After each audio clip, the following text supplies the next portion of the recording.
Hi everyone, for tonight's Nightcap and review, I'm having an adult beverage, and tonight I'll be reviewing Iron Widow by Xiran Jay Zhao. I hope I pronounced that correctly. I received this as a gift, I think, for Christmas one year from my sibling. Of course, I'm always going to give my honest opinion, and these are the tropes. And these are the content warnings.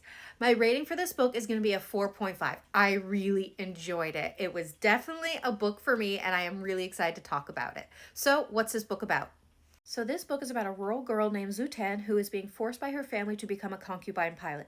What makes this so upsetting is this will surely result in her death. In a way, however, her family is hoping for that because if she dies in the field of battle, the military will pay out to her family a hefty sum. And they plan to take this money to set up her younger brother and one day hopefully pay a bride price for him. What makes it even more egregious is who the pilot they're offering her up to as a concubine pilot. It is the pilot that is directly responsible for the death of her older sister. But she's willing to go through with this for one reason and one reason only, to get revenge on this pilot and kill him in the name of vengeance. And she is able to get her vengeance when she becomes the concubine pilot to him and through the mind link unalives him, allowing her to walk out of the cockpit unscathed. This labels her an Iron Widow, one of the rare female pilots who is able to pilot by sacrificing their precious sons rather than their daughters to power the chrysalis machines.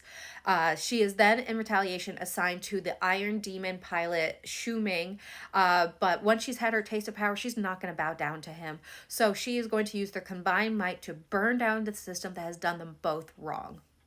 So what are my thoughts on this book? Again, I'm giving it 4.5 stars. I really did enjoy it. Now, I will admit it was a little bit of a slow start for me, but that makes sense because I was trying to understand this world and society through the world building, and I was more focused on that understanding than I was on trying to absorb the story, if that makes sense. I just couldn't sink into it at that moment. But once we got past all the world building, such as when Zutin is leaving her village, that's when we got into the meat of the story, and I just got swept away. It was so good.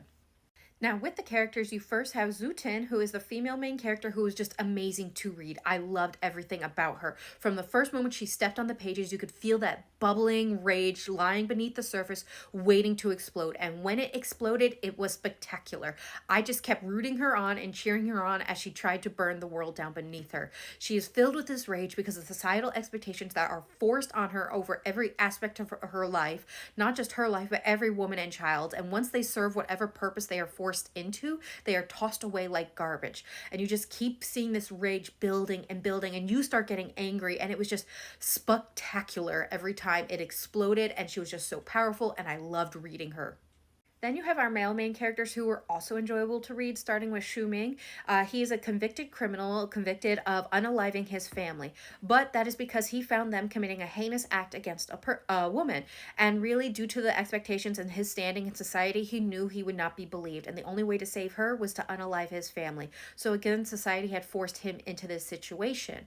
And so as you get his story, you are finding out he is just trying to survive. He was forced to a prison camp after being convicted, and the military then consigned him into the military due to his abilities. And they deployed certain tactics to better control him, but even while he's under their control, he did find ways at times to fight back, even if it did mean certain repercussions for him. Then you have our final male main character, Iju, who you think to be a gentle scholar and pilot, but learn he has a darker side. This is due to his family's expectations and connections. He is forced into something that we don't fully delve into or wish we had delved more into, but based on what you do learn, you can make assumptions, and from that you can infer that he is forced into violent actions in the name of his family and their expectations. So once again, we see the expectations of society forcing someone into something they may not otherwise choose for themselves, and you do find out all he really wants to do is live in the mountains with Zutin and just live out a quiet life, and he's not allowed to due to society and his family's expectations of him. So as you can see, this book centers a lot around societal expectations being forced onto people and how there are those who will use it to their advantage to maintain their power, and how we need to burn it all to the ground. I love the message. I love the book. I love the characters, and I am really excited for the next book, which I think Heavenly Tyrant comes out at the end of this year.